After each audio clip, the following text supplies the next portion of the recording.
Hey guys, tonight we dive into a story you probably never heard in school, because even your teacher would chuckled through it. Picture this, you're a glittering god, radiant as the sun lauded for your musical genius, oracle-level wisdom, and golden boy good looks, and someone just stole your cows.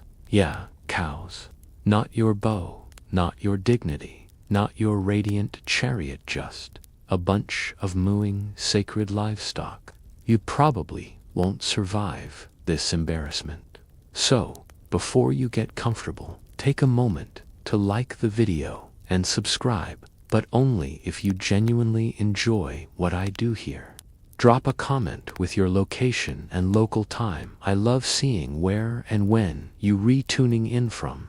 Now, dim the lights. Maybe turn on a fan for that soft background hum, and let's ease into tonight's journey together. Your Apollo.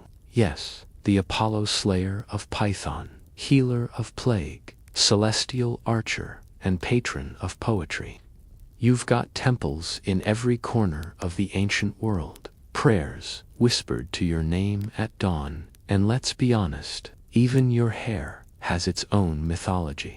So when you wake up one fine morning on the slopes of Mount Selene and realize your sacred cattle, mind you're missing, your first instinct isn't panic. It's offense. Utter, sunlit, golden-wrapped offense. These aren't just any cows. They're divine cattle, rumored to glow faintly under moonlight and moo in perfect iambic pentameter.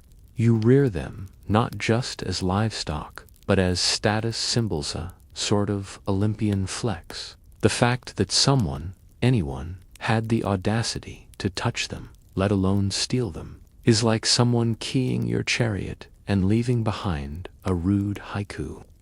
Now you're pacing, barefoot, on dew-wet grass, muttering divine curses under your breath. You briefly wonder if Ares did this as a prank. Or maybe Artemis, your twin sister, she did say you were getting too full of yourself. Rude. But no, this feels different. Less brute force, more slippery. As the early morning sun rises your sun, by the you scan the landscape. No hoofprints, no broken branches, just serene fields and a suspiciously empty corral. The quiet is insulting. You clench your lyre, not because it's helpful, but because that's what you do when you trying not to obliterate half the forest out of rage. You start questioning your security measures. Should you have installed a hydra-guarded fence? Maybe a minotaur with insomnia? Honestly, it didn't even occur to you that someone would dare. That's the problem with being revered. You forget that not everyone respects reverence. Still, you're a god of reason. You take a breath. You lower your eyebrows. You resolve to investigate. Because if you've learned one thing from all your divine misadventures, it's this. Pride may glitter, but vengeance glows hotter. Off in the distance, a single olive tree rustles, despite no wind. You squint. A trail of disturbed leaves winds off into the woods, barely noticeable, like someone tried too hard to not leave a trail. You raise an eyebrow, intrigue activated. There's an odd smell in the air, milk, baby oil, and sandals. You're not sure, but there's something else, faint and musical, like the twang of a string being tuned by someone who thinks they understand music. And that's when the insult truly hits you. Whoever stole your cattle is not just sneaky. They're young, sloppy, arrogant, probably still shedding ambrosia-soaked baby fat. The kind of upstart who thinks wearing a laurel crown automatically makes you clever. This isn't just theft, it's provocation. You sigh. You didn't want to make a scene today. You had a whole poem to write. But now you're putting on your drama sandals, the good ones. You whisper a quick prayer to yourself for patience and begin to walk slow and regal. A mortal might grab a torch or a cloak. You let your glow intensify, subtly, just enough to let the forest know that divinity is on the move. Birds hush, leaves curl slightly inward. Somewhere, a satyr drops his wine and mutters, "Uh-oh, you're going hunting, not for boars, not for monsters, for someone with the gall to cross you." Now here's a little mainstream fact to chew on as you glide through the underbrush. In classical myth, Apollo was just the god of the sun and music. He was also the protector of flocks and herds, which makes this whole situation painfully ironic. A god losing his sacred cows is like a locksmith locking himself out of his own house, embarrassing, avoidable, and sure to be the subject of epic poems that get passed around Olympus like gossip at a toga party. Oh, and the cows. You remember now that they were a gift from your dad Zeus himself, which makes this whole situation a cosmic level faux pas. Not only are your divine cow parenting skills under scrutiny, but now you have to face your father and admit that you somehow misplaced the glowing herd he personally entrusted to you. There's a rustle nearby, a faint giggle, the sound of a lyre being plucked badly. You narrow your eyes, and that's when you realize you're not just dealing with a thief, you're dealing with a very specific kind of chaos. Historians still argue whether this moment, the very instant you sense who's responsible, marks the true beginning of your rocky sibling rivalry. Because, oh yes, you have a sibling involved. One who's technically only hours old and already rewriting the definition of trouble. But more on that very soon. You follow the sound now, not the mooing. Those cows, wherever they are, have apparently decided on total radio silence, but something else, something light, twinkly, and absurdly self-satisfied. You recognize the melody instantly. It's a lullaby. The kind mortal mothers hum to sleepy infants, except it's being plucked on a homemade lyre, out of tune and with theatrical flair.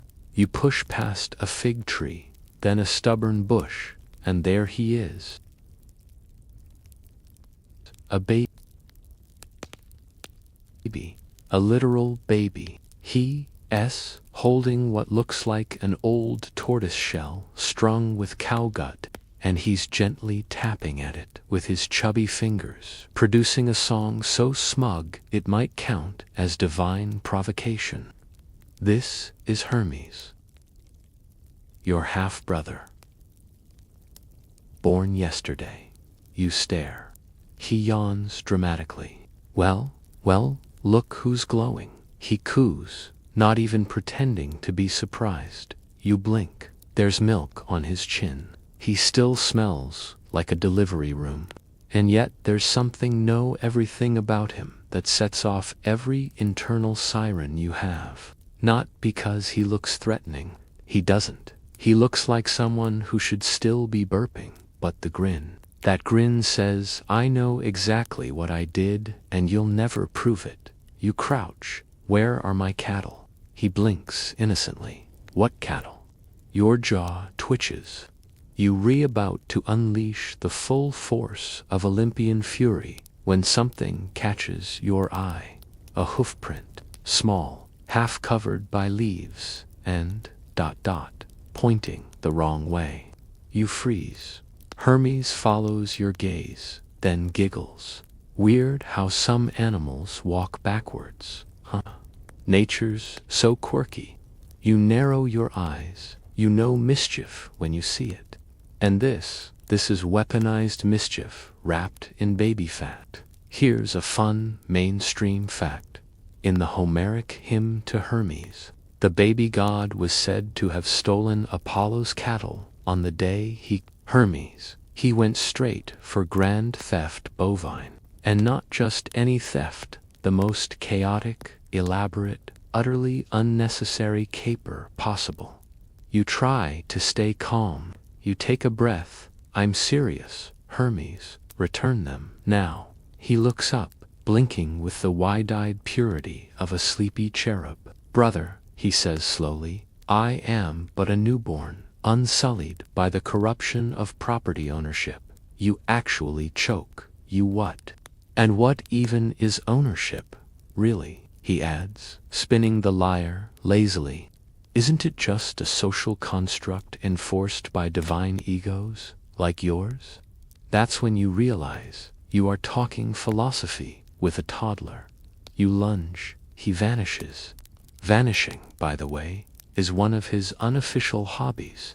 Hermes doesn't just move quickly, he bends logic around him.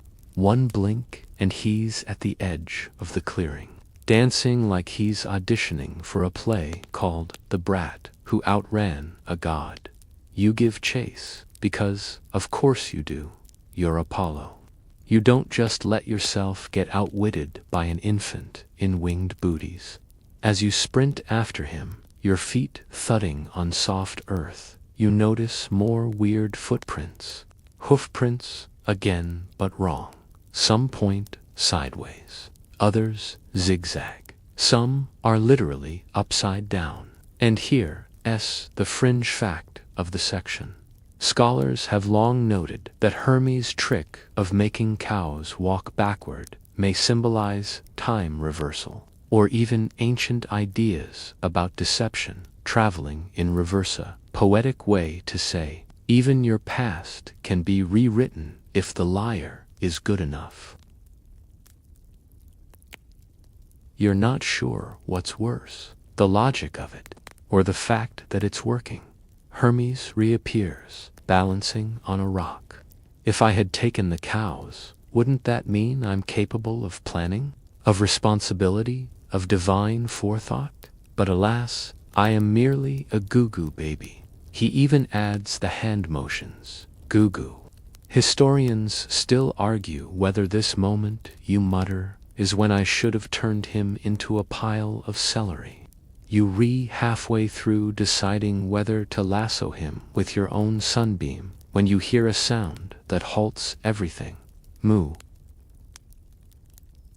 It's faint, but unmistakable. It comes from deeper in the woods.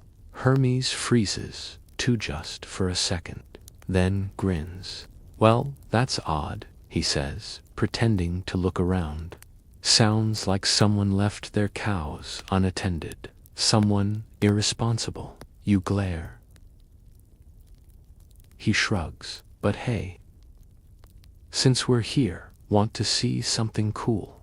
You're about to say no, firmly, loudly, and possibly with fire. But he's already holding out his weird little instrument. It's ugly. The tortoise shell is cracked. The strings are uneven. It looks like it was invented by someone who got hit in the head with a metaphor. But when he plucks it, the sound is good. Too good, like starlight in audio form. It ripples through the air, soft and mischievous, wrapping around your spine and coaxing a shiver. You hate how impressed you are. He hands it to you with exaggerated ceremony. I call it the lyre. I made it from scratch. You're welcome. You look at it, then at him, then at your reflection in its gleaming curve. A thought occurs, horrible and treacherous. Maybe I like this kid. No. Focus. The cows, the theft, the violation of divine property law. There will be time for music later. You hand the lyre back. Hermes grins and cradles it like a teddy bear. You march toward, the mooing fists clenched, wondering how your day managed to devolve from a sunlit stroll to playing. And so, the chase continues. You march deeper into the forest, steam practically hissing off your celestial shoulders. Somewhere behind you, Hermes hums a victory tune and probably juggles acorns just to show off. You try to ignore him. which is hard. Because Hermes is the kind of sibling who gets louder the more you pretend he doesn't exist. The mooing grows louder. It's not panicked, it's casual, like your cows are fine, comfortable, and possibly laughing at you in their own slow, bovine way. You clench your jaw. You are Apollo, god of light, plague, healing, truth, and poetry. One is asleep, with a daisy tucked behind its ear. Another is painted, yes, painted with crude spirals on its flank. You blink. You have inspired prophets, burned armies, and once turned a guy into a flower just to make a point. And now you're being heckled by cattle. Tada, he cries, arms raised like a toddler magician who just made your dignity disappear.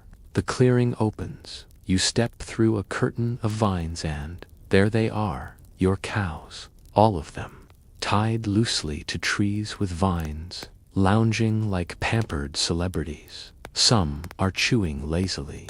You don't know whether to be relieved or personally attacked.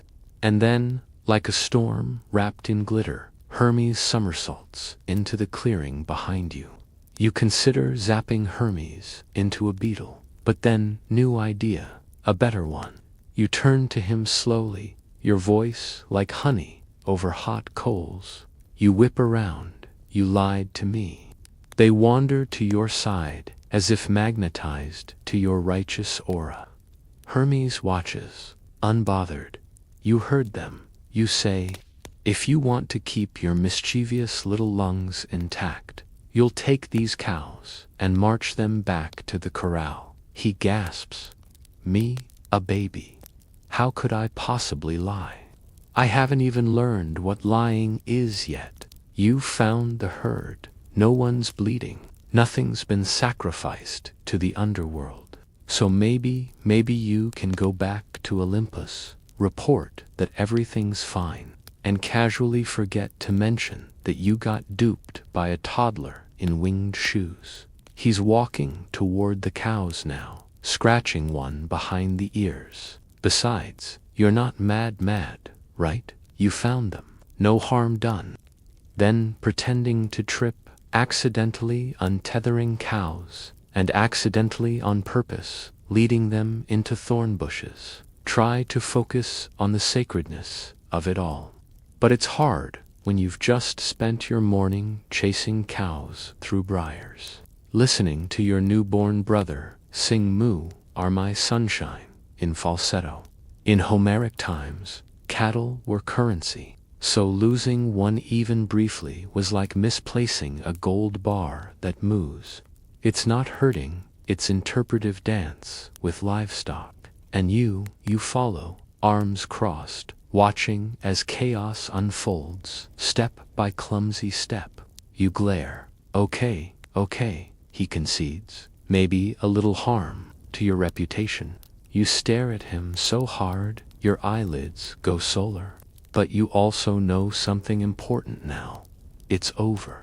Of course, there's still the matter of divine justice. Let's make a deal. One cow has apparently eaten half of your ceremonial tunic, which had been hanging to dry. Another is standing majestically atop a stone altar meant for tomorrow's harvest rite. You do that. I'll be here composing the ode to cow chaos. Should be an instant classic. His eyes sparkle. Ooh, my favorite sentence. You're not exactly experienced in this. You're more sun chariots and plegaros than rope and mud. Still, you have pride. You're not going to ask for help, especially not from the grinning infant who turned your cows into his musical debut. You wave your hand, untie the cows. He freezes. What now? You heard me, you reply. Another one follows. You sigh. You're going to have to do this properly.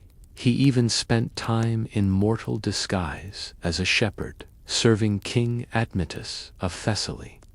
You hate that your perfect, poetic morning has been reduced to this grim, moo-fueled slog. According to some versions, he liked it, kind of. But I'm too small. I could get trampled. You're the one who reversed their footprints. Figure it out. He pouts, then smirks. Fine, but if I get cow poop on my cap, I'm telling Dad. You shrug. And just like that, Hermes begins walking. Here's your mainstream historical fact for the day. The ancient Greeks deeply respected cattle, often associating them with fertility, wealth, and divine favor. You try to remember that. One cow veers off. Hermes follows it, theatrically, shouting, "Come back. I loved you most." You roll your eyes so hard your temples throb. Eventually, the trees thin. You recognize the rise of land ahead, the original pasture. You're close now. That's when Hermes stops dead. You catch up. What now? He's pointing. Your cows left a mess. You squint and feel a flash of panic. He's right. The corral is half demolished. The fence is trampled. There are hoofprints everywhere.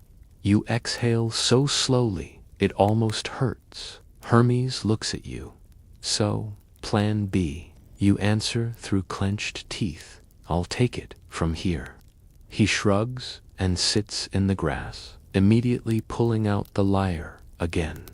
You walk forward, mentally preparing to wrangle the sacred herd by yourself. You grab a vine, try to lasso a cow. It does not go well. The cow sidesteps you with passive-aggressive grace and walks straight into a nearby olive grove. And here's your fringe tidbit. Ancient records suggest that Apollo did attempt herding in the earliest myths, not just with cows, but sheep too. But you, right now, you hate it. You hate the dirt, the swatting flies, the condescending cows. Still, you trudge on, because you're Apollo. Because dignity, no matter how dented, must be hauled upright, even if it means herding cows. You trudge after the cows, squinting into the dappled morning light, as one particularly smug-looking heifer gives you side-eye and saunters just far enough ahead to make you question your divine authority. Behind you, Hermes is humming again, loudly, off-key, improvising lyrics like, "He's got a sun chariot, but no cow control. Oh no." She flicks her ear and plods away. You try to nudge her with your lyre gently, respectfully. She moves, unimpressed, and plants herself in a puddle. Especially not when you've never done it before. Your brother is actively narrating your failure in song form, and the cows themselves seem to have unionized against you. You don't turn around, you refuse. Dignity is a fragile animal, like a goat on stilts. You whisper under your breath, "I'm going to turn you into a shrub." You attempt to circle around one cow that's taken a sudden interest in chewing on your sandal. You sigh, and that the people of Delphi would probably weep if they saw you right now, ankle deep in cow tracks, and absolutely losing a standoff with a bull who looks like he wants to charge your soul, and begin walking backward in front of the herd, using your glorious, sun-drenched oro to nudge them along. Now, let's be honest, herding cows sounds easy, especially if you're a god, but it's not. You glance back. Hermes is now playing Ride of the Valkyries on his lyre while conducting an invisible orchestra. You're pretty sure he's narrating this entire event to some invisible audience of woodland spirits. Losing them could delay temple rites or even offend the gods. It wasn't just embarrassing, it was spiritually catastrophic. He hears you. He waves. "Make me a rosemary bush. I'd smell fantastic." You take another deep breath. You remind yourself that the cows are sacred, the herd is symbolic. You consider divine intervention, a bit of fire, a guiding breeze, maybe a subtle earthquake. But no, that would be cheating. And you, dear Apollo, never cheat. You do, however, have style. So you straighten your spine, brush the twigs from your golden hair. It works. For about 4 seconds, the foliage thanks you for moisturizing it with your face. Then one cow breaks into a trot, the others follow, and suddenly you're sprinting sideways through bramble and mud, yelling things like, "Who even are you?" and "Stop running from the sun." If you chase, they scatter. But if you move slow, firm, glowing just enough, they follow. Meanwhile, Hermes strolls after you, chuckling and occasionally playing dramatic chase music. You've been trying to force them, to control them like you do the sun. But cows aren't the sun. Cows are stubborn, smelly, low to the ground, philosophers of the no thanks school of thought. And here's today's mainstream historical fact.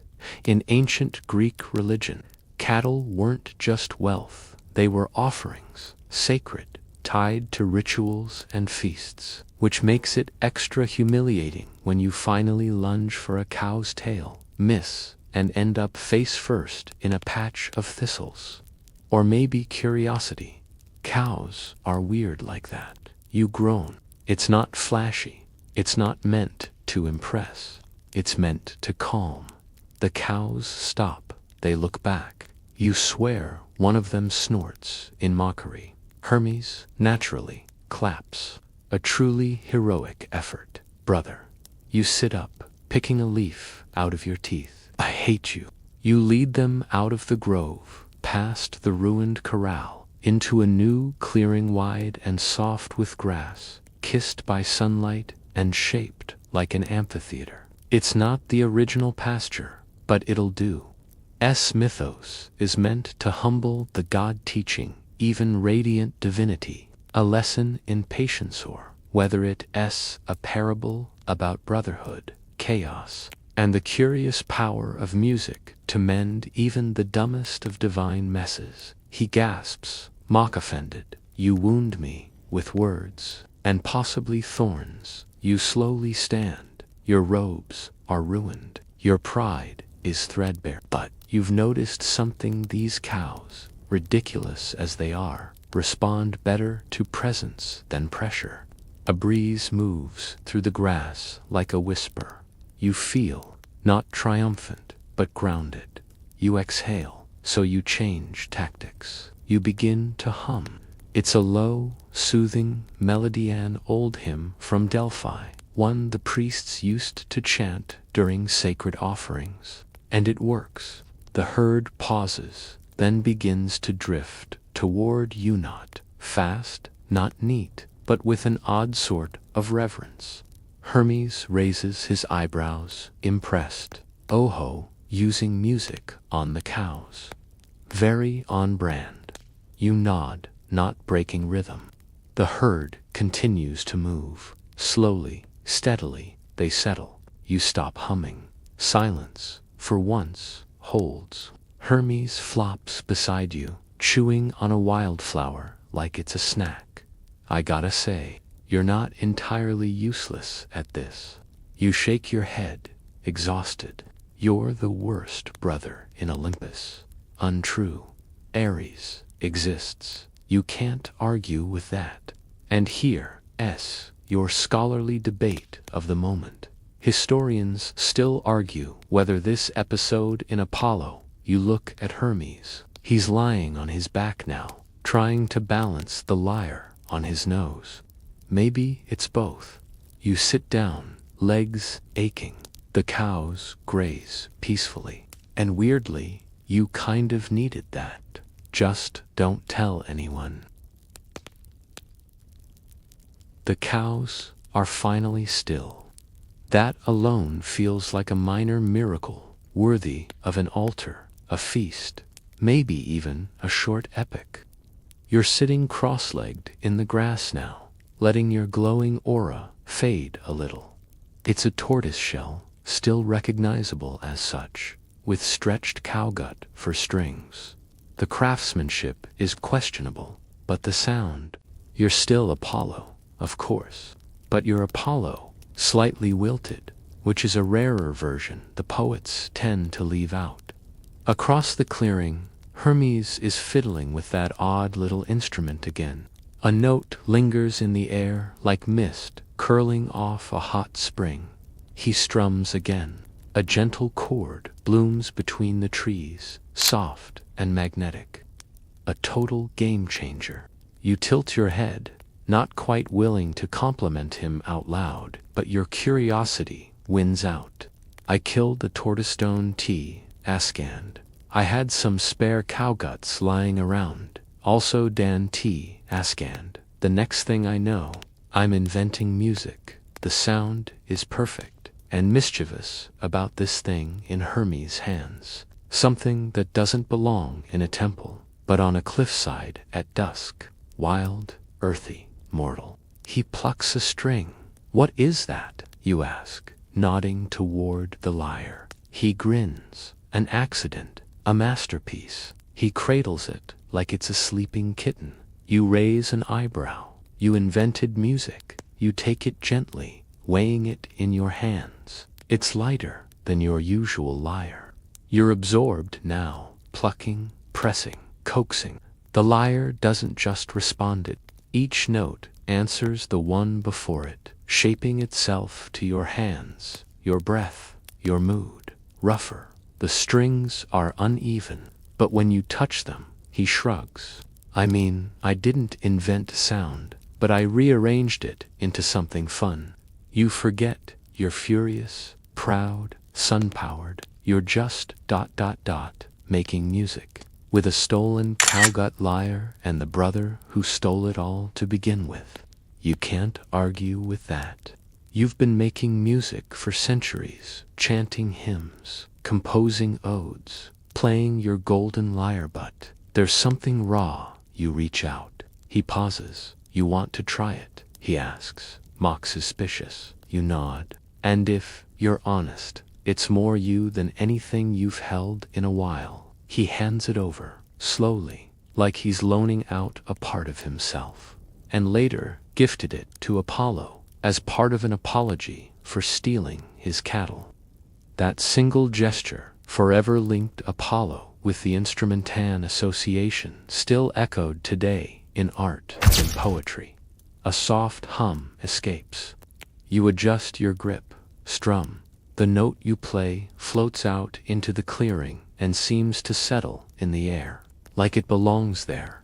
A cow lifts its head, blinks, then lies back down with a contented sigh. Hermes whistles. Not bad for an old guy. You ignore him. You play a short melody. Simple, quiet, sure. Smite me later. But maybe let me guide souls to the underworld in exchange. Be the god of travel, trade, mischief. There's something about him restless, clever, fast that feels suited to roads and transitions, to boundaries and thresholds, even to death. The clearing listens. Oh yeah, it's totally the draft meeting of Olympus. And in that moment, you forget about the cow chase, the mud, the thistles in your tunic. You finally look up. You made this, you say. I did. He grins. You hand it back. He doesn't take it. It's yours, he says, stretching out in the grass. You blink. What? You're the music guy. I'm more into movement, mischief, mail delivery, that sort of thing. You frown, looking down at the lyre. It's humble, yes, but it's also powerful. You're not making this up. They're not just cows anymore. They're an audience. And here's your mainstream fact for this chapter. In mythology, Hermes did invent the lyre. That's either the most divine musical feedback I've ever gotten, or some kind of cow conspiracy. You're not getting out of punishment with a gift, you mutter. Some dismissed it as rural nonsense. Others swore by it. Hermes rolls onto his stomach, chin in hands. You stare. I think I've had enough weird for today. He's bartering titles like they're lunch items, but he's not wrong. The thief, the liar, the inventor, your baby brother. Historians still argue whether this moment, you muse, was when the gods first began carving up their domains. He nods enthusiastically. You re-about to tell him he's full of himself, when another sound joins the clearing, a deeper chord, one that doesn't come from the lyre. You both turn. A cow has stepped forward. It moos loudly, but the timing is weird. It's exactly at the end of your melody, like punctuation, like applause. You and Hermes exchange a glance. He shrugs. They've got taste. Another cow moos, then another. It becomes a slow, strange chorus. The herd is literally mooing in rhythm. Hermes starts clapping. You squint. Are they responding to the music? Or they're protesting the encore, he says. You strum another short tune. Moo. You play it backwards. Moo moo. One cow kicks a pebble in a perfect arc. Okay, you say, standing slowly. Hermes grins. Or both. And now for your fringe tidbit of the section. There are some obscure sources that suggest Apollo once had prophetic cattle beasts that could sense music, or even moo in ways that predicted weather and omens. You're starting to wonder. One cow leans forward and licks the lyre. You gently pull it back. All right, you mutter. Hermes stretches and yawns like he's about to nap for 1,000 years. So, we good now. You look at him, this tiny, chaotic demigod. We're not good, you say, but we're better. He smiles. You don't smile back, but maybe. Maybe you hum a few notes on your new lyre, just loud enough for the cows to moo along. The sun's a little higher, nower sun, to be specificant. The forest hums with that hazy warmth that makes even the birds too lazy to chirp. The cows are chewing. Hermes is dozing in the grass, and you're standing there, covered in dust, playing a baby's tortoise lyre, while reconsidering several of your life choices. You're Apollo. You're not supposed to do this. Hermes stirs, grinning before he even opens his eyes. He's somehow always grinning, like he's hearing a joke that the rest of the world hasn't caught onto yet. You're supposed to command things into order, glide across the sky in radiant arcs, dictate the future at Delphi, annihilate serpents with your mind. But today, you've been trampled, insulted, mocked, and somehow musically mooed at by cattle. And now you've got to explain all this to Zeus. You run a hand through your tangled, leaf-strewn hair and groan, ready to go back and tell Dad, I'm a genius, he says, stretching like a cat. You've loosely herded the cows into a semi-cooperative formation. Some walk, some shuffle. One still keeps trying to eat your robes. I'm going to tell him you stole my cows, maybe both, and I had to chase them through 3 groves, 2 creeks, and a spontaneous bovine concert. Oh, that part, Hermes nods. Definitely include the concert. Very culturally important. It's not going to be fun. Your father isn't known for nuance. He's known for thunderbolts, affairs, and a complete inability to read the emotional room. You imagine it now. You don't know whether to throw him or applaud him. He's now hopping from rock to rock, using the lyre as a pretend sword. He strikes a pose. Behold, Hermes, the swift, slayer of ... tedium. But now you're trudging again, this time heading toward Olympus. Watch. When Hermes was brought before Zeus for stealing Apollo's cattle, he didn't grovel. The air gets crisper, charged with ozone and olive blossoms. You feel your godly self recharging slightly. Your aura glows stronger. Your robes start to magically unwrinkle. He didn't cry. He sang, literally. He played the lyre and composed a song so clever, so beautiful, and so outrageous that Zeus laughed and forgave him on the spot. Then he gave him a job, cow crusade. Hermes skips ahead of you, arms out like wings, narrating the journey aloud in a booming voice, and so the mighty Apollo returns, victorious in his thunder rumbles, not out of anger, but as a casual mood effect. Typical. Zeus always did have a flair for the theatrical.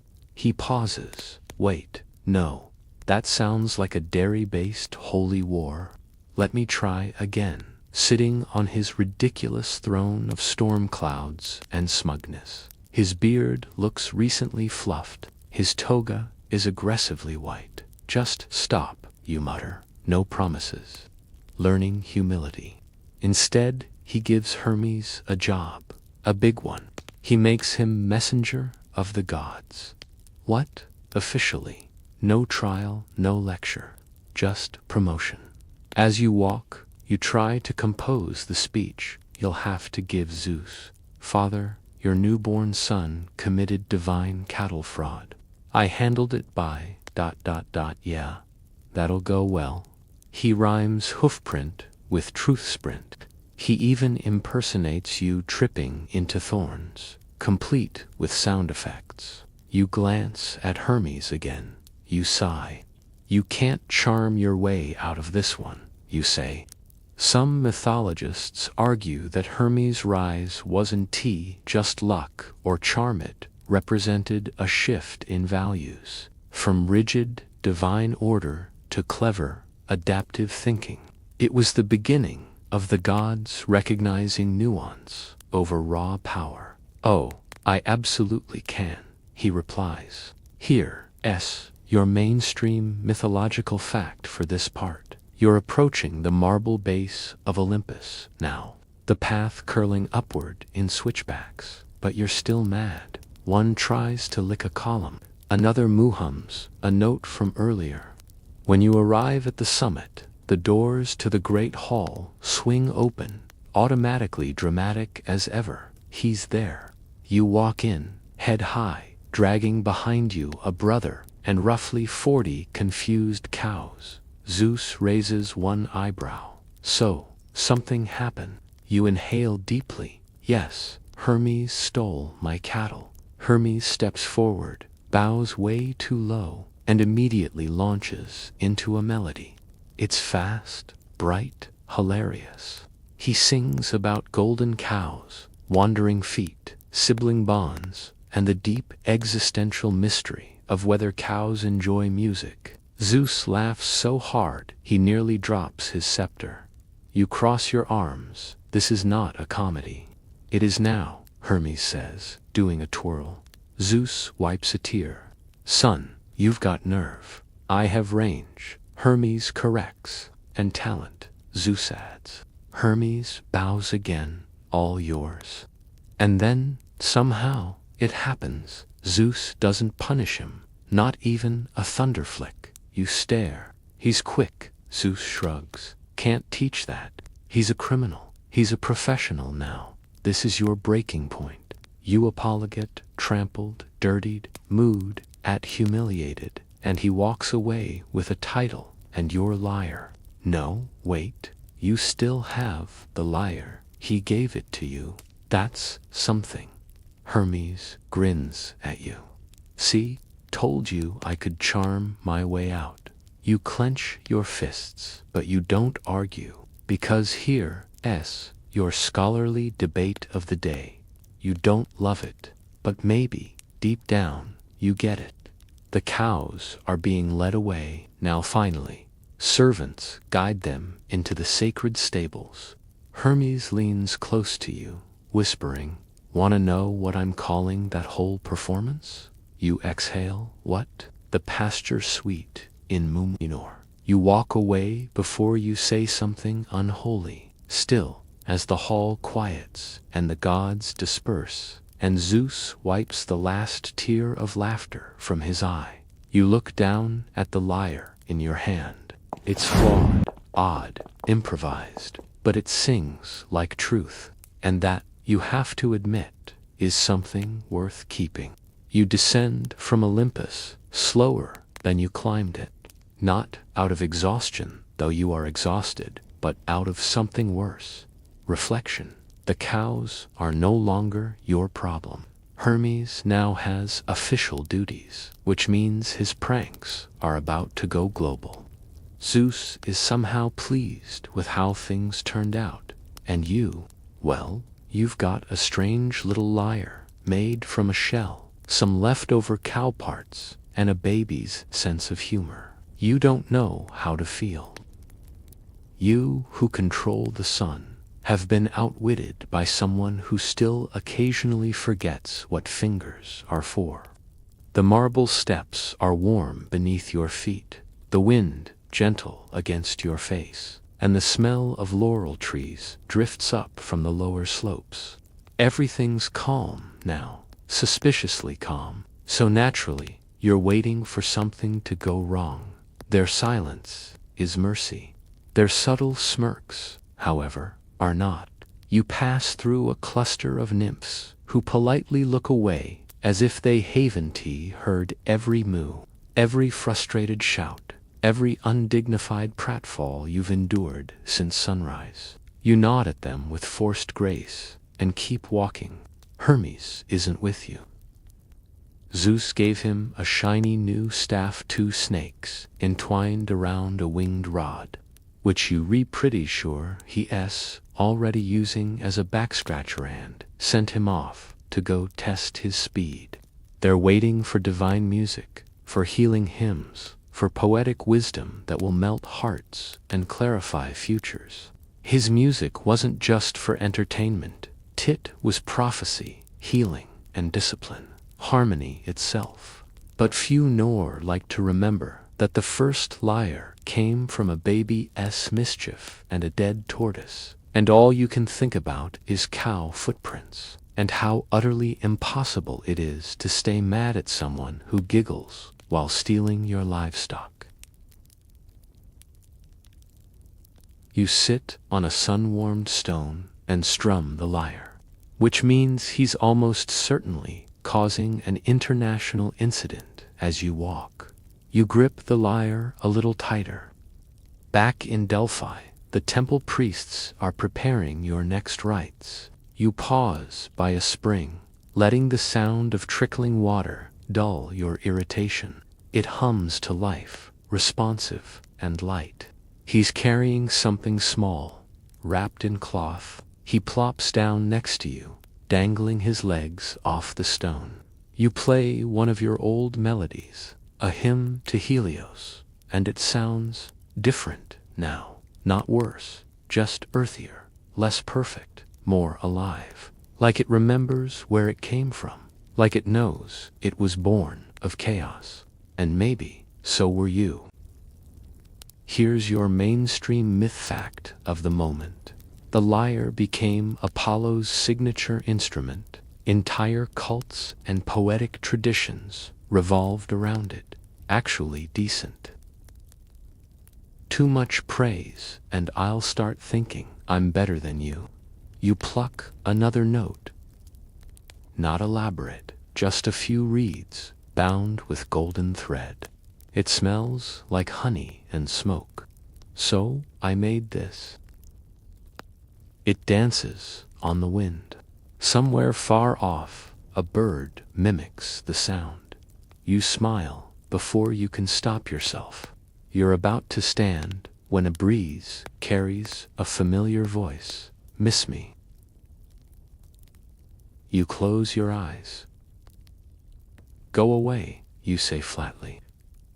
Not yet, but it wants to be. You can feel it. Can't. I'm your brother now, and your coworker.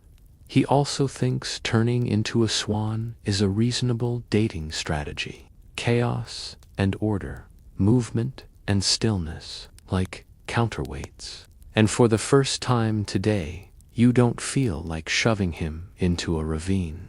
Hermes materializes beside you like fog in sandals. Been testing the staff, he says, twirling it with dangerous joy. Turns out I can fly, sort of, sideways. You glance at him. Why are you here? To give you this. He holds out the bundle. Race you.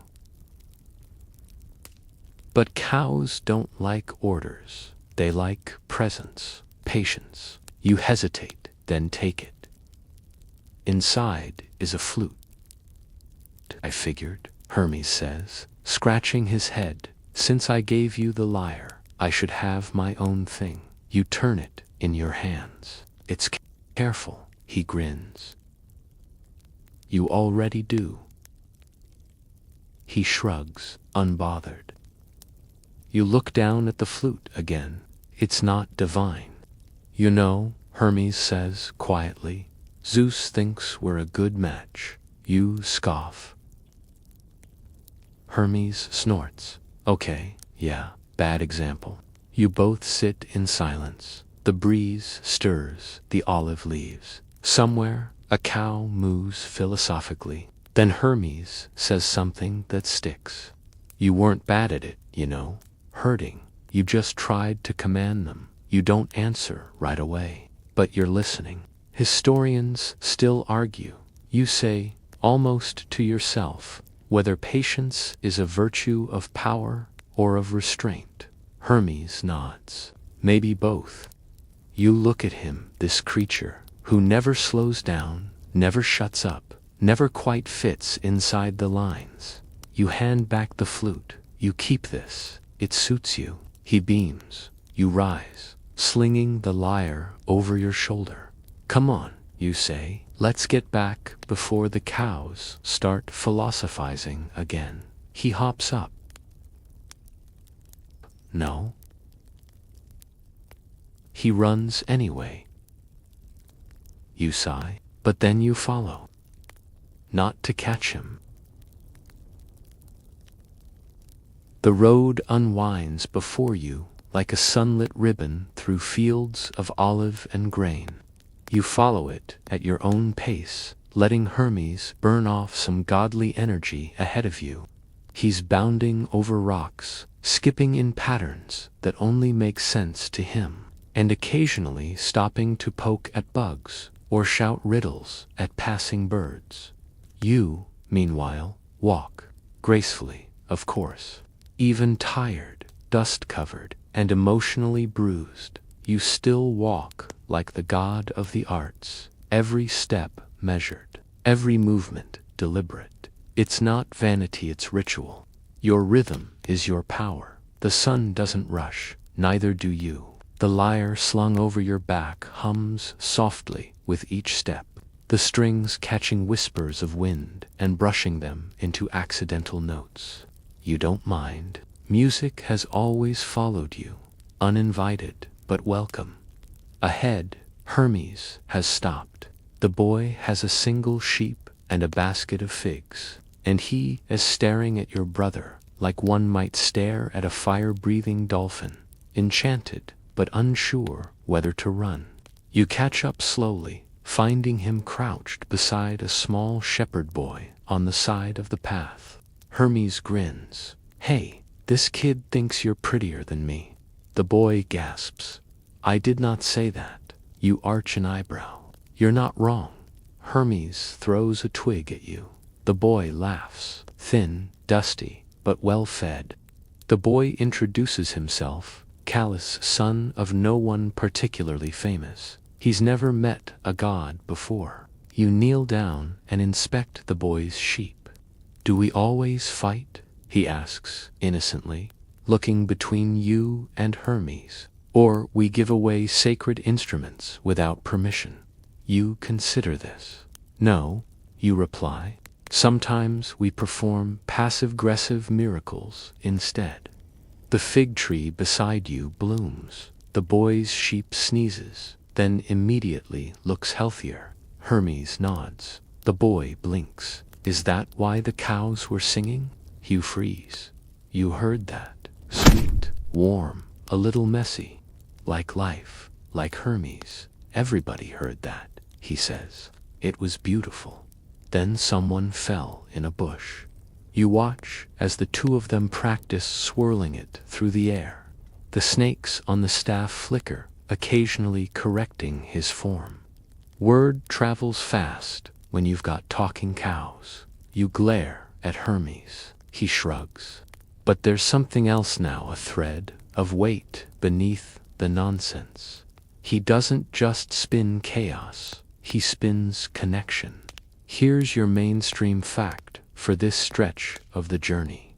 Music, in the ancient world, wasn't just art. It was divine language.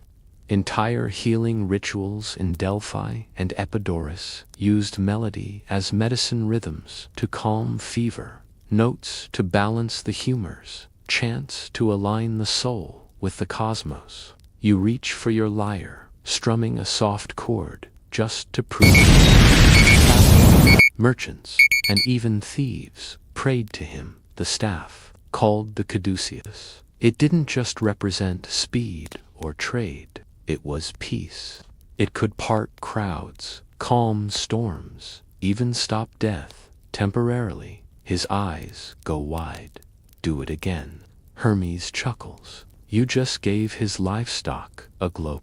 Your followers will be preparing your arrival, cleaning statues, lighting incense, rehearsing odes they hope will please your ever-refined ears. You smile faintly.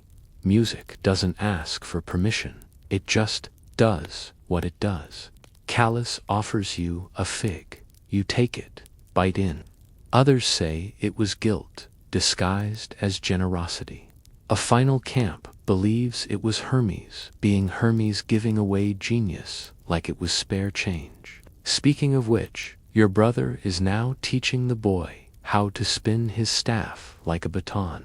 Messengers, Hermes says proudly, we're more than mailmen.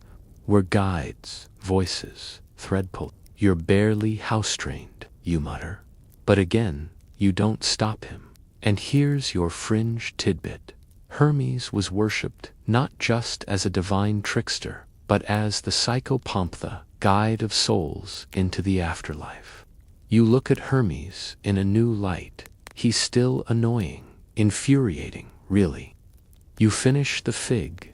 Callus thanks you both, hands Hermes a single purple blossom for luck, and leads his sheep back down the hillside. Hermes sniffs the flower, to floral. You're holding a flower, Hermes. I'm complex, he says, tucking it behind his ear. You resume walking. The Temple of Delphi, just visible in the distance, white columns rising from a golden slope.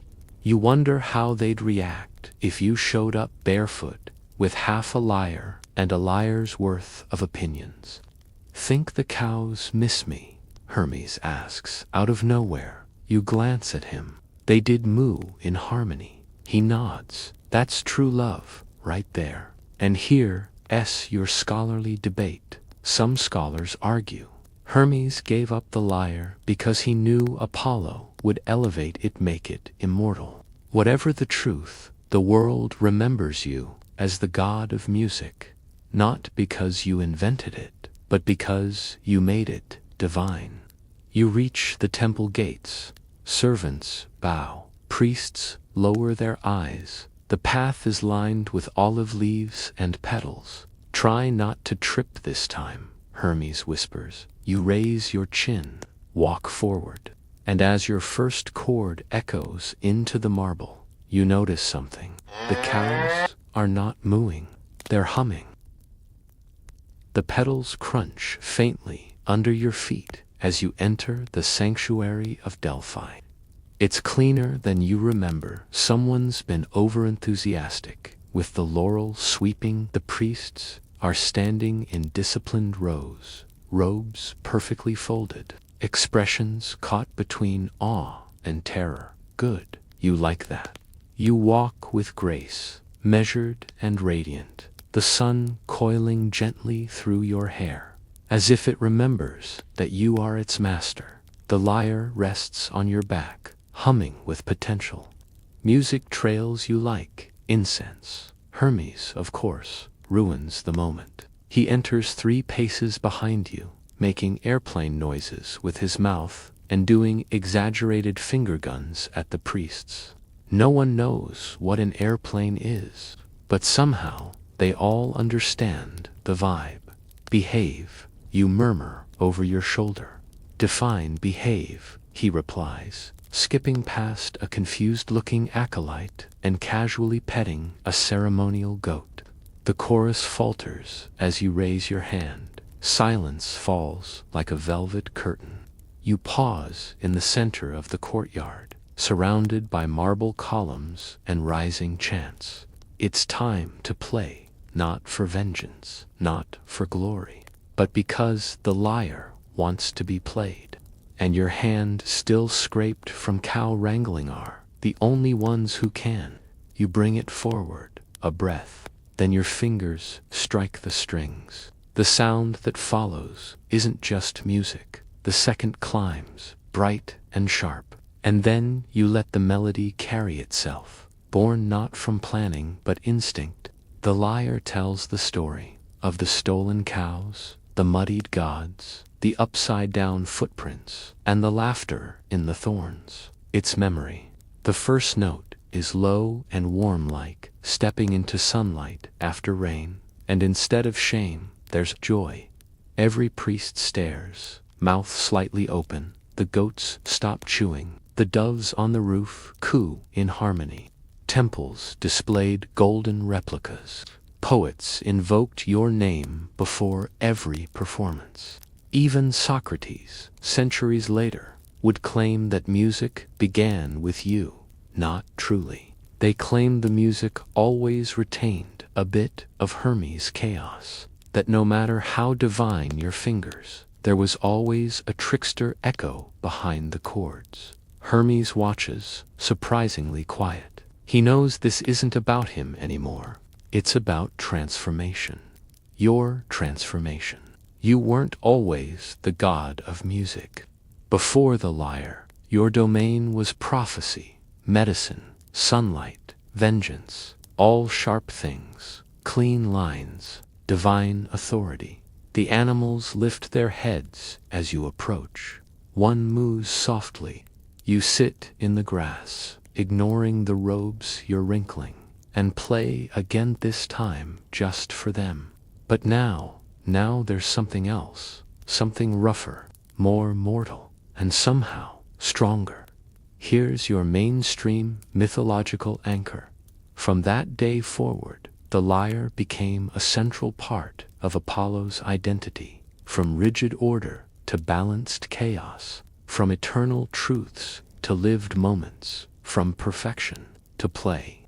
But here's a fringe tidbit, a few obscure fragments, probably Orphic in origins, just that Apollo never mastered the lyre. You kind of like that. The last note fades. No rhythm, no plan. Then Hermes claps, slowly, sarcastically, loudly. How the cows seem to sway slightly with the rhythm. The priests follow hesitant, unsure, but they do applaud. One cries, another faints. The ceremonial goat bows. Unprompted, you take a small bow, just enough.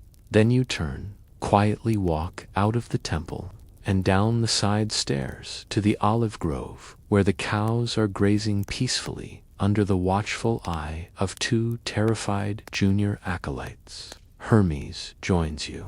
He doesn't speak. He just pulls out his little flute and, for once, plays something gentle. The tune wraps around your own, imperfect and sincere. And here's your scholarly debate for today. Some argue that this moment, this mythic reconciliation between music and mischief, signaled a cultural pivot. You're not thinking about that now.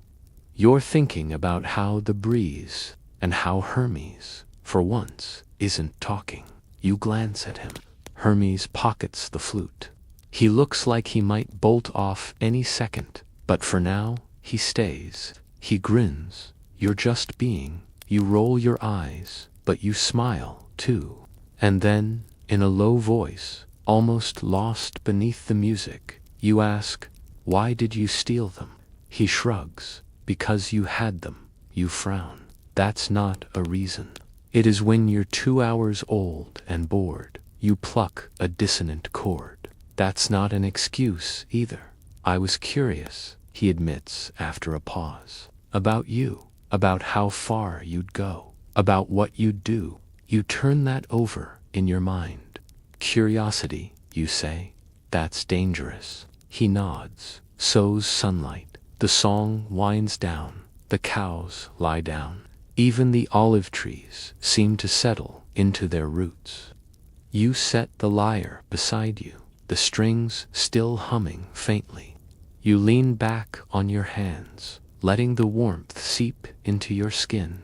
And for the first time in what feels like eons, you're not trying to predict the future or enforce the truth. God of light, God of music, brother of chaos. You don't return to Olympus right away. Instead, you linger in Delphi longer than you meant to. The temple priests assume it's to bestow divine favor, bless the vineyards, maybe clarify a confusing prophecy or two. But really, you're hiding, or resting, or just digesting. Not the figs, the experience. The cows are grazing peacefully under temple watch, now elevated to the status of minor oracles.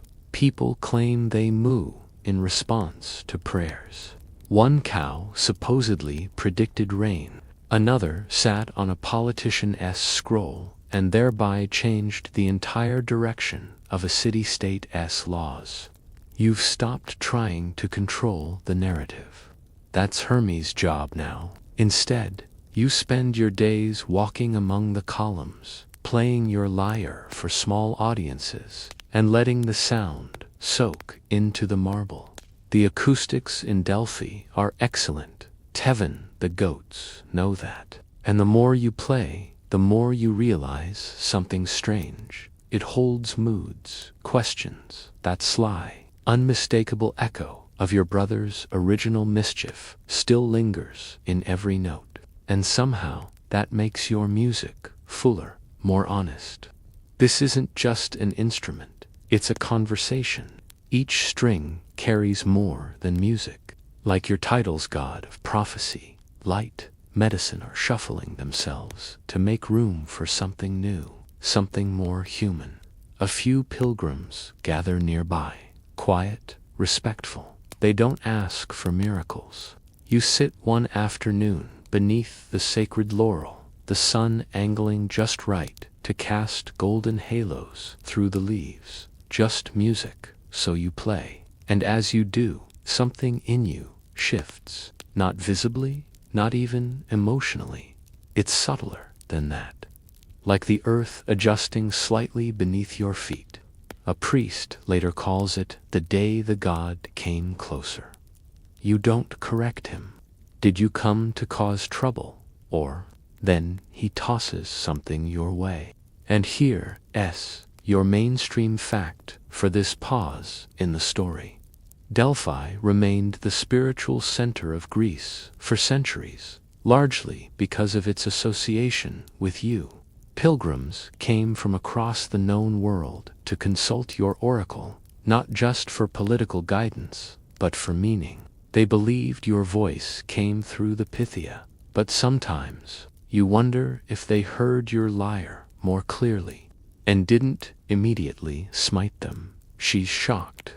One day, as you finish playing, you look up and Hermes is there dangling upside down from a fig tree. How long have you been watching me? Long enough to start charging admission. You raise an eyebrow. You've gone soft, he adds, flipping to the ground with unnecessary flair. No, I've just stopped biting. Everything that confuses me. But rare versions tell of a different Apollo. One who laughs more, who walks among mortals, who fails occasionally and grows from it. Hermes stretches like a cat in sunlight. You should bite more. Builds character. You brush dust off your robe. Eventually, both, he says cheerfully. You catch it. It's a small scroll, sealed with wax, that bears your own sunburst insignia. What is this? Fan mail. He grins. From Artemis. She heard you've been playing to cows. You roll your eyes. It's a metaphor. You're the cow, I'm the grass. Destiny is the wind, but you crack the seal. It's a short message, no flowery language, just this. Heard you played something that made a cyclops weep. About time. Come home soon, mother's been asking. You read it again, and here's your fringe tidbit. Myths often paint Apollo as aloof, perfect, disciplined, unreachable. You pocket the scroll. Hermes nudges you. So, what now? More cow concerts. I'm going home, you say. Back to Olympus, to myself. He claps his hands. Oh wow, that's so poetic. Are you writing riddles now? You ignore him. He sits beside you anyway, plucking grass and braiding it into the shape of a tiny cow. You glance down. Is that supposed to be me? He nods, very serious. You flick the cow into the breeze. It somersaults and lands on your shoulder. Figures. Did Hermes take something that belonged to Apollo, or gift him the chance to discover something deeper within himself? You both sit in silence, until Hermes mutters, You know, I really did think you'd kill me. I almost did, but you didn't. Because you gave me something worth keeping. He grins. I made it from dead animals and nonsense, he says. And yet, you reply, lifting the lyre. It sings like eternity. He looks surprised, a little proud. Then, after a beat, wanna go steal something together. You laugh, actual laugh, deep and short. No. Just once. A sandal, a goat, a cloud. Absolutely not. He pouts. Fine, but if you ever do want to do something chaotic and mildly historic, you nod. You'll be the first I don't call. He smirks, pleased, anyway. And here's your scholarly debate. Was this myth about the theft of cattle really about ownership or about identity? You stand, brushing fig leaves from your tunic. Hermes follows. The lyre is in your hands. The cows are behind you, chewing contentedly. The sun, your sun, gleams overhead. And you begin walking, not because you know exactly where you're going, but because now you don't need to. You're alone again, which feels rare these days. Hermes has flitted off on one of his errands, delivering oaths, escorting ghosts, or perhaps just pestering some nymph into giving him a flower crown. Delphi is quiet. The cows are no longer mooing on cue. The priests have returned to their duties, and the pilgrims have carried your music away in their bones.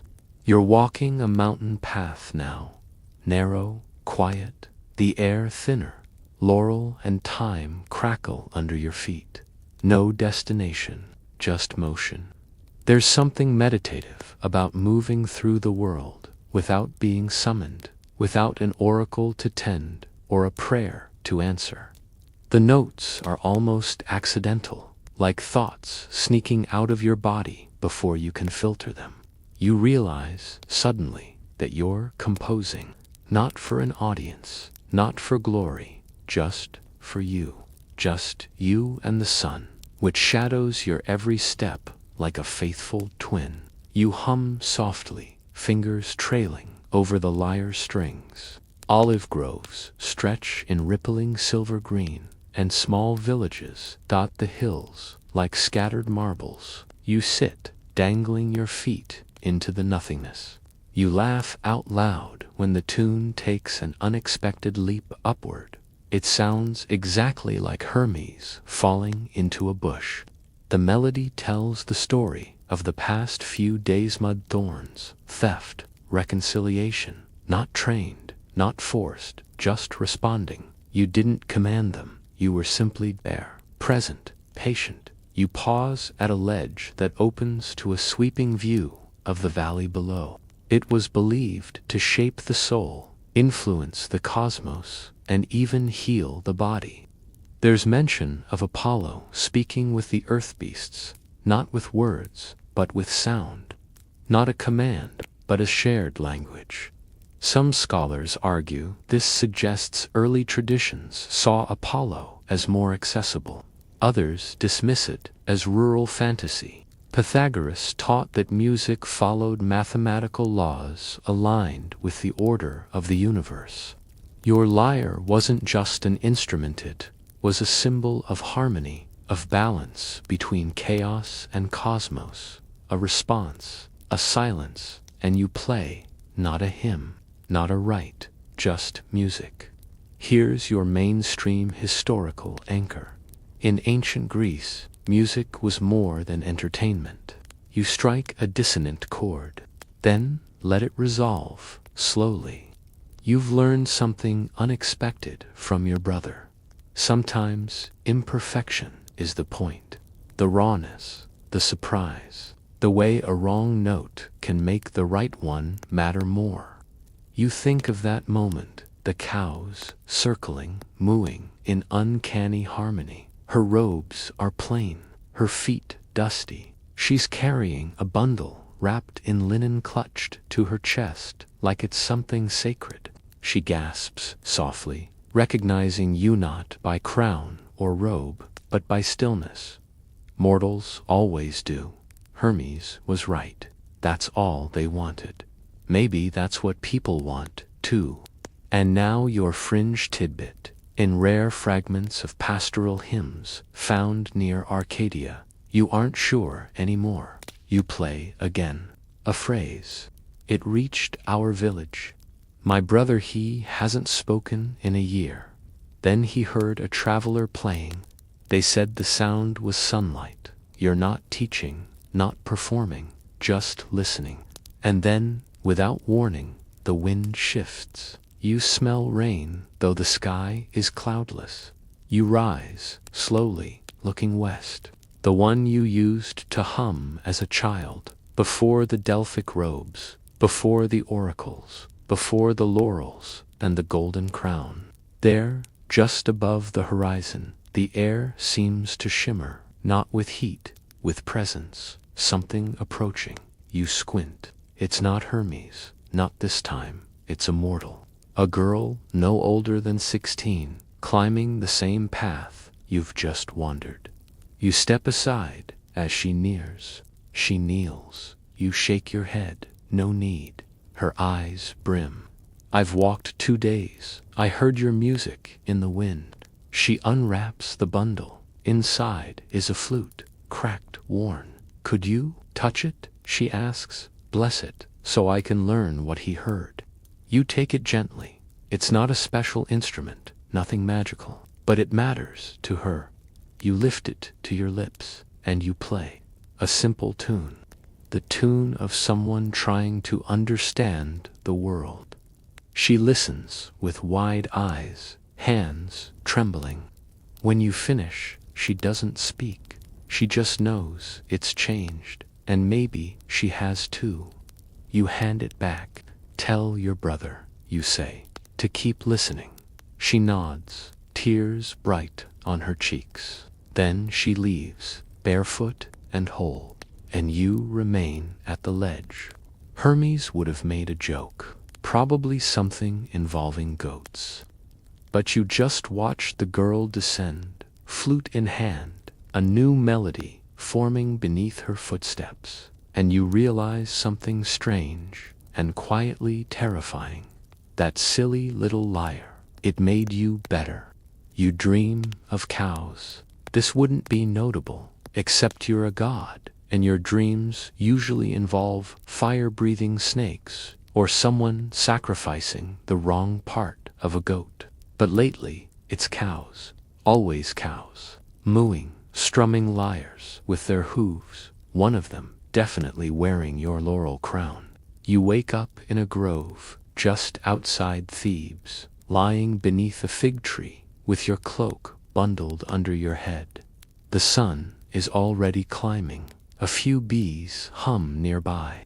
The world is too quiet for anything except music or mischief. Naturally, Hermes arrives first. He flops down beside you with the grace of a falling satchel and says, "You're famous again," and what might be a piece of his old boot. You don't open your eyes. I'm always famous. No, but like trending.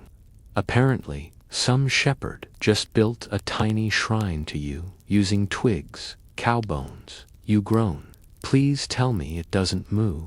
Oh, it moos, loudly, off-key. You sit up slowly. Let me guess, you visited him first. I'm cultivating your fan base. That cows respond better to lullabies. I may have. Suggested. But Hermes's arrival usually signals the end of peace. You glare. You're on the lineup. He shrugs. You dust off your robe and stand. The grove smells like rosemary and sun-warmed dust. It's nice, peaceful. Sure enough, he pulls something from behind his back. A scroll. I have an invitation, he says, dramatically unrolling it. There's going to be a bit of a divine performance. You sigh. Another temple opening, some idiot pretending to be you with a fake beard and a lyre made from a cooking pot. Children run barefoot, tossing laurel crowns onto passing goats. And on a rickety wooden stage, in the center of it all, a man in golden robes, clearly borrowed from someone more important, he's strumming a lyre and declaring himself Apollo, the enlightened. Nope, this one's mortal. A festival in Argos. Music, games, dramatic reenactments. You wince. That sounds offensively inaccurate. You arrive at Argos with sore feet, 3 new blisters, and the inexplicable knowledge of how to juggle grapes. And yet you're curious. You are, begrudgingly. So you go. The journey takes 2 days, mostly because Hermes insists on taking the scenic route, which turns out to be a goat trail infested with something that smells like punishment. He sees your real crown, your actual lyre, and unfortunately, Hermes miming finger guns behind you. The festival is chaos. Colorful tents line the city square, overflowing with honey cakes and lyres made of everything from driftwood to baked clay. You and Hermes stand in the crowd. The crowd is silent. This, Hermes whispers, is the best day of my life. The impersonator sings off-key, forgets the names of half the muses, and tries to rhyme prophecy with spaghetti. For these people, sweaty, sunburned, full of figs and faith, you play something simple, imperfect, alive. They centered music, poetry, and performance. People came not just to compete, but to feel, to be near the divine through song. Something with cowbells buried deep in the rhythm, and a tiny hint of chaos in the chord progressions. Scholars still argue if it's a parody or a forgotten story. The crowd eats it up. You close your eyes, breathe in, out, then you walk onto the stage. Gasps ripple through the audience. The fake Apollo freezes mid-rhyme. Continue, you say softly. The man stammers, I thought you were in Delphi. Next stop, chaos. Probably, you tilt your head. And I thought lyres weren't made from cookware. He collapses to his knees, muttering apologies, and scurries off stage.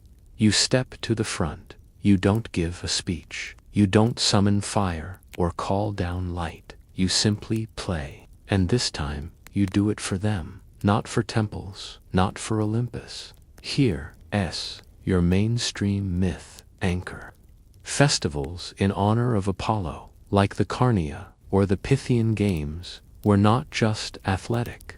And here, your quirky fringe fact. One obscure carving from a ruined Argive shrine depicts Apollo laughing full belly laugh, laurel crown askew, lyre in hand, surrounded by dancing animals. You finish the song. The crowd doesn't cheer. They sigh as if something old and tired inside them has just been gently replaced. A child tugs on your robe.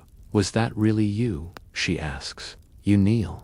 I'm not sure, you say honestly, but it sounded like me. Hermes leaps on stage, bows unnecessarily, and announces, "Thank you." This concludes our mildly mythic concert tour. You swat him. The child giggles, and you, god of light, once all fire and law, walk down into the crowd. You eat honey cakes. You judge a goat race. You bless a lyre made of pumpkin vines and beeswax. And for the first time since this whole mess began, you don't mind the mess, because this is what music was always supposed to do. Bring gods just low enough to reach the people, and maybe bring the people high enough to hear the gods. You're halfway back to Delphi when the storm hits. Not a metaphorical one-an, actual, full-bodied, thunder and madness sort of storm. The kind that makes lesser gods scurry for cover and mortals start sacrificing sheep out of sheer panic. Rain pours like Zeus accidentally knocked over the entire ocean, and the sky crackles with such divine irritation that even Hermes looks mildly nervous, soaked, not miserable, but thoroughly annoyed. Do you think, he muses, this is punishment? You're under a tree. Hermes is upside down in the branches above you, idly whittling something with a lightning-scorched stick. For what? Or the time I made his thunderbolts sound like flatulence. Maybe Zeus is mad about the impersonation thing, or the cow thing. You sigh. Nothing. It was a phase. Calm as stone, soaked to their fuzzy bones, and walking directly toward you as if you'd scheduled a reunion. Lightning flashes. It resonates oddly in the rain damp and trembling, like even the strings are shivering. But then something peculiar happens. The cows show up. You strum a single soggy chord on your lyre. Yes, those cows. From over the hill, hooves splashing, bells jangling softly. No shepherd, no guards, just cows. Hermes watches, wide-eyed. Did you call them? No. Did they feel you? You don't answer. You're too busy watching one of them sit down at your feet, settle into the mud like it owns the world, and huff. Most dismiss it as poetic nonsense. Yet, here you are, muddy, cold, and absolutely surrounded by your unexpected choir. You're the god of cow ballads. You, as the god of order and light, weren't exactly a cow deity, but your influence reached their keepers, farmers, shepherds, and herders who sang your hymns under open skies. Another lies beside it. The whole herd settles around you like a living circle, facing outward, protecting you without fanfare. One even positions itself between you and the wind. And here's your mainstream myth connection. In ancient agricultural societies, cattle were sacred symbols of fertility, wealth, and divine favor. You strum again just once. The cows perk up. One nudges its companion like it recognizes the tune. But here's your fringe fact. In a barely translated Boeotian hymn, there's a line suggesting Apollo once claimed the song of cattle as purest melody. You sit very still. One cow lets out a low, echoing moo. A beat later, another responds. A golden spill over wet grass, glinting off horns and hooves, low, harmonic. Hermes stares at them, then at you.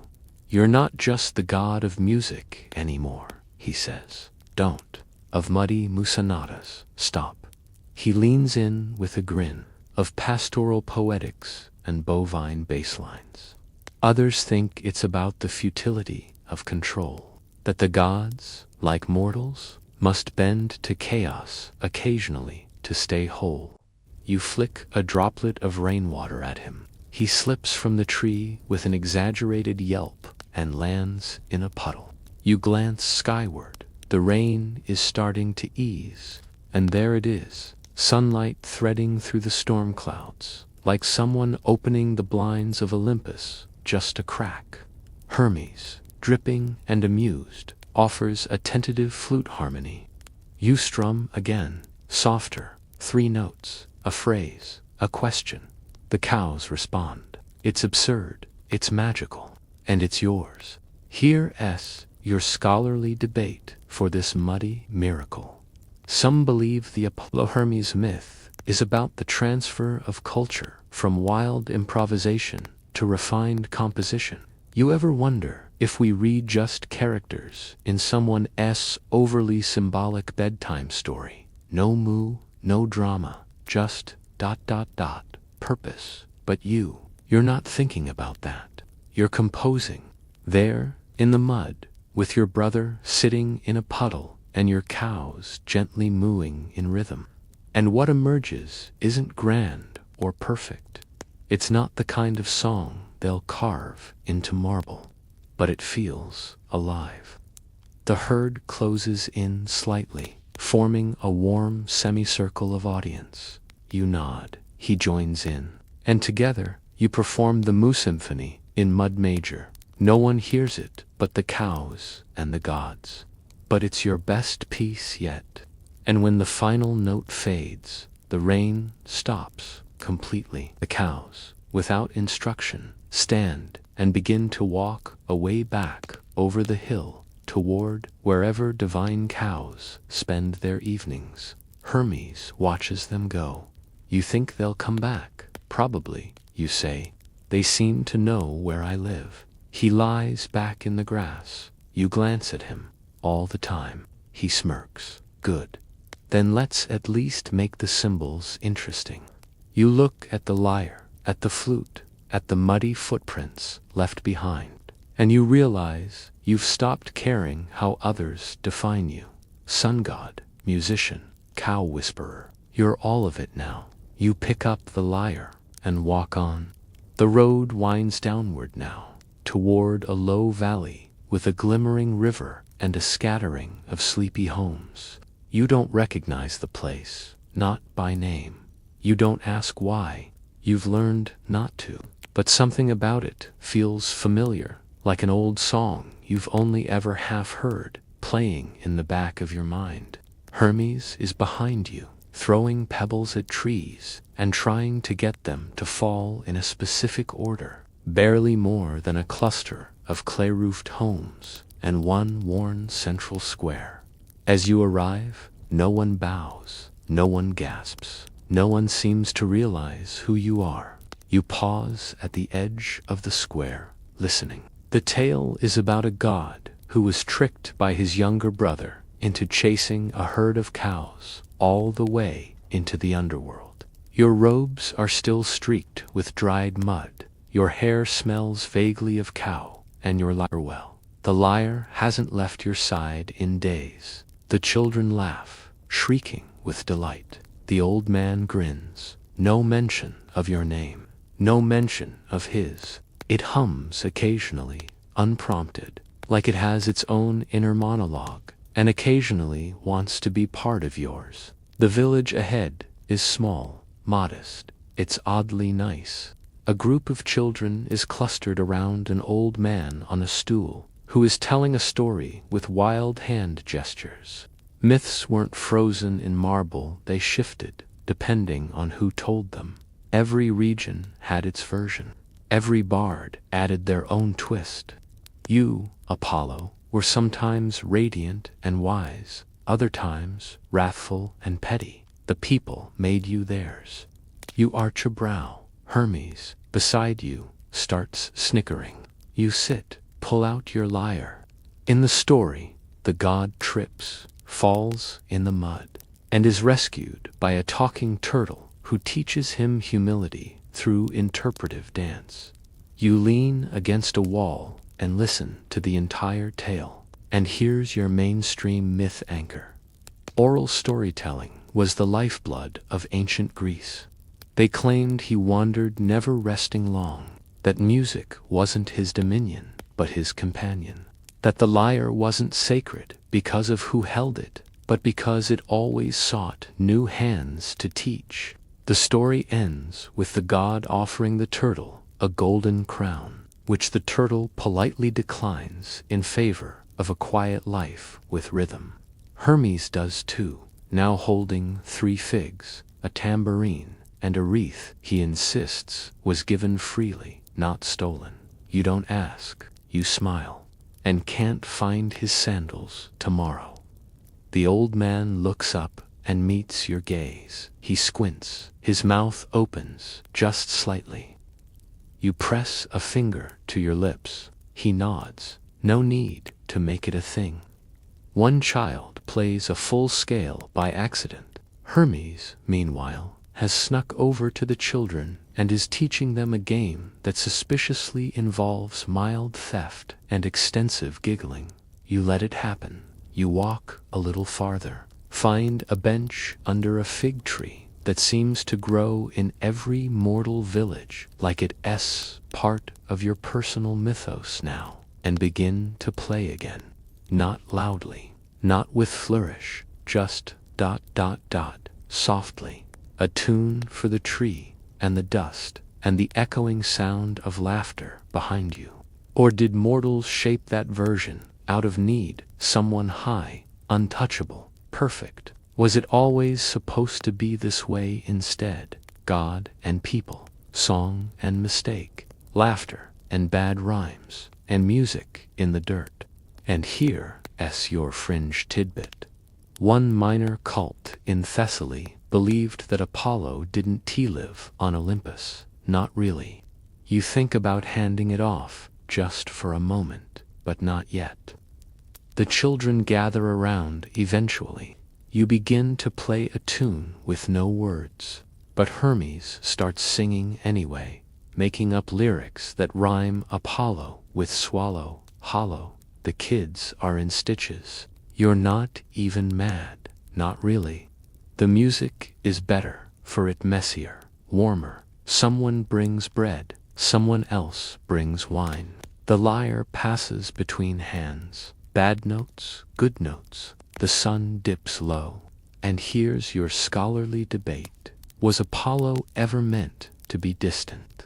You think about the first time you played this lyre. Stolen, crude, impossible, and perfect. Now, here it is, still humming, still alive. Hermes clinks his fig cup to yours, to cow gods, to chaos, to rhythm, to ... us. You smile. The fireflies begin to blink in the dusk, and the lyre's final note for the night is nothing grand, just a soft chord, like a heartbeat settling into sleep. Morning comes slowly. You wake to the soft thump of goat hooves on packed earth, and the distant hum of someone grinding grain.